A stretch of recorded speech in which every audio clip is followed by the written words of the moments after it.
30년 전 세계 최강 대국은 단 한 장의 보고서로 대한민국의 미래를 불가능이라 단정했습니다. 하지만 그들이 계산하지 못한 단 하나의 변수가 있었습니다. 그들이 수십 년간 쌓아온 데이터와 경험으로 내린 냉정한 결론이었죠. 바로 거절당한 자에 꺾이지 않는 의지였습니다. 이제 그 불가능이라 낙인 찍혔던 기술이 역으로 그들의 안보를 책임지는 열쇠가 되었고, 과거의 오만한 결정은 역사상 가장 뼈아픈 실수가 되었습니다. 30년간 감춰져 싸던 모욕과 역전의 드라마, 미국의 최고위 관료에 의해 충격적인 고백이 지금 시작됩니다. 1980년대 초 미국의 기술 이전 거부로 처참히 좌절되었던 꿈. 1989년 국내 기술로 처음 만들었지만 무기로서의 가치 없음 판정을 받고 2005년 쓸쓸히 퇴역해야 했던 첫 실패의 아픔. 그 모든 모욕의 시간 위로 써내려간 30년간의 위대한 역전 드라마. 백악관 국가안보회의의 핵심 전략가 그레이엄 히트모어. 그의 세계는 미국을 중심으로 돌아가는 완벽한 질서 그 자체였습니다. 동맹은 신뢰가 아닌 철저한 힘의 격차로 관리되어야 한다는 것이 그의 신념이었죠. 그의 책상 위에서 세계는 거대한 체스판이었고 각 나라는 정해진 역할만을 수행하는 말에 불과했습니다. 특히 한국은 늘 도움이 필요한 동맹, 그 이상도 그 이하도 아니었습니다. 1960년대 말 닉슨 독트린으로 미군이 감축되자 한국은 생존을 위해 독자적인 국방 기술 개발에 매달리기 시작했습니다. 하지만 히트모어의 눈에는 어린아이의 서툰 칼싸움처럼 보일 뿐이었습니다. 2012년 당시에도 한국의 국방과학 기술은 미국의 80% 수준으로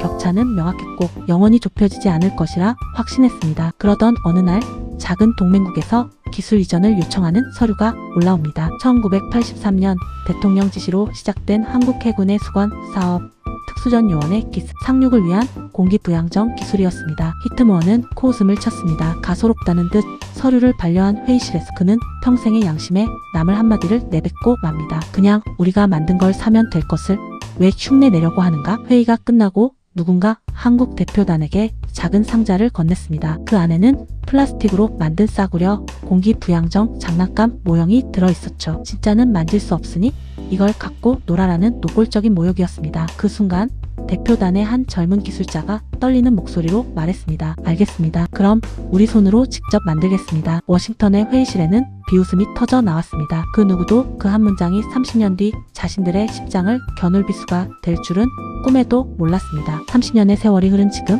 미국의 상륙, 전력에 치명적인 공백이 생겼다는 긴급 보고서가 그의 책상 위에 놓입니다. 세계 최강미 해군이 자랑하던 공기부양정 LCAC의 절반 이상이 노후화로 멈춰 섰다는 충격적인 내용. 현대 상륙전의 핵심인 초수평선 상륙작전 자체가 불가능해질 수 있다는 경고였습니다. 그리고 그 해결책으로 지목된 단 하나의 이름 앞에서 그의 세상은 흔들리기 시작합니다. 30년 전의 대한민국, 자신이 직접 모욕을 줬던 바로 그 나라였습니다. 반신반의하며 찾은 한국의 훈련자, 그의 눈앞에서 솔개라 불리는 한국의 상륙정이 물리학의 법칙을 거스르는 듯한 움직임을 보입니다. 2002년부터 한진중공업이 주도해 5년 만에 독자 개발에 성공한 LSF-II 솔개 631급이었습니다. 미국의 기술 거부와 러시아제 무레나 도입의 실패라는 뼈아픈 경험이 오히려 완전한 우리 것을 만들겠다는 독자 개발의 불씨가 된 것입니다. 독자 설계한 추진 계통과 스커트 구조는 기존의 상식을 뛰어넘는 내구성과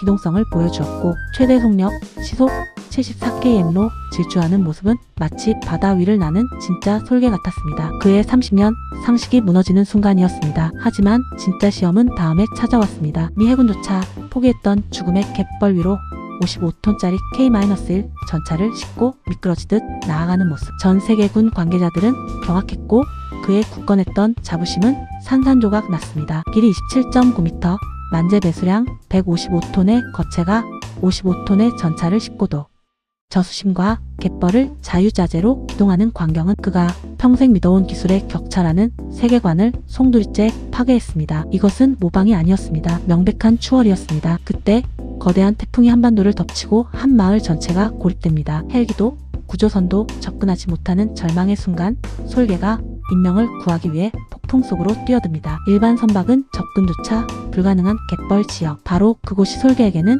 길이 되었습니다. 단순한 무기가 생명을 구하는 방주가 되는 숭고한 광경을 목격하며 그는 직업적 자존심을 넘어선 깊은 부끄러움과 경외감에 휩싸입니다. 이것은 기술의 승리가 아니었습니다. 80%가 넘는 높은 국산화율, 과거 외산 장비의 부품 수급 문제로 발을 동동 굴렀던 설움을 딛고 우리 기술로 만든 부품들이 모여 한 사람의 생명이라도 더 구하려는 처절한 의지의 승리였습니다. 모든 것이 끝난 후 그는 이 위대한 배를 탄생시킨 전설적인 개발자를 찾아갑니다. 그리고 그의 얼굴을 마주한 순간 30년 전 자신이 저지른 모욕의 현장이 눈앞에 되살아나는 충격을 겪게 됩니다. 그곳에는 30년 전 워싱턴의 차가운 회의실에서 떨리는 목소리로 직접 만들겠다고 외쳤던 바로 그 젊은 기술자가 백발의 거장이 되어 서 있었습니다. 그의 연구실 한쪽 벽에는 30년 전 그날 받았던 싸구려 장난감 모형이 액자 안에 보관되어 있었습니다. 그 모욕의 상징을 매일 바라보며 불가능을 현실로 바꿔낸 것입니다. 솔개는 단순한 함정이 아니었습니다. 미국의 기술 이전을 거부당했던 과거를 극복하고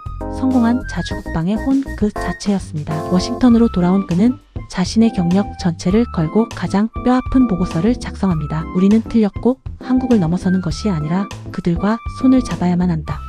미국의 자존심에 정면으로 맞서는 내용이었습니다. 보고서에는 솔개의 경이적인 성능뿐만 아니라 미국산 LCAC 대비 약 30%나 저렴한 가격, 경쟁력까지 명시되어 있었습니다. 자존심이냐 실리냐, 워싱턴은 격렬한 논쟁에 휩싸였습니다. 하지만 현실은 이미 미국의 자존심을 기다려주지 않았습니다. 이미 중동에 부유한 국가들은 솔개의 성능에 감탄하며 거액의 계약을 체결했고 기술력을 인정받은 대한민국은 2019년 세계방산 수출국 10위, 2024년 국방과학기술 세계 8위의 강국으로 발돋움하고 있었습니다. 결국 세계 최강이라 자부하던 미국마저 한국의 기술 앞에 줄을 서게 됩니다. 30년 전 차갑게 맺혔던 그 손을 이제는 간절하게 붙잡아야 하는 역사적인 역전이 완성된 것입니다. 해군은 이미 2023년 솔개 3, 4호정을 추가로 인도받았고 8호정까지 건조하며 그 누구도 넘볼 수 없는 상륙 전력을 확충하고 있습니다. 한때 불가능이라 불렸던 도전이 이제는 세계가 따라야 할 새로운 표준이 되었습니다. 진정한 강함이란 상대를 짓밟는 오만이 아니라 짓밟혔을 때 다시 일어서는 숭고한 끈기에서 나온다는 것을 증명합니다. 30년의 삶을 묵묵히 이겨내 세계 최고를 이루어낸 우리 기술자들의 헌신이 있었기에 가능한 기적이었습니다. 오늘 이야기가 여러분의 가슴에 자부심을 남겼다면 구독과 좋아요로 더 큰 힘을 실어주세요. 여러분이 알고 계시는 모욕을 이겨내고 세계를 놀라게 한 대한민국의 또 다른 이야기가 있다면 댓글로 나누어 주시면 감사하겠습니다.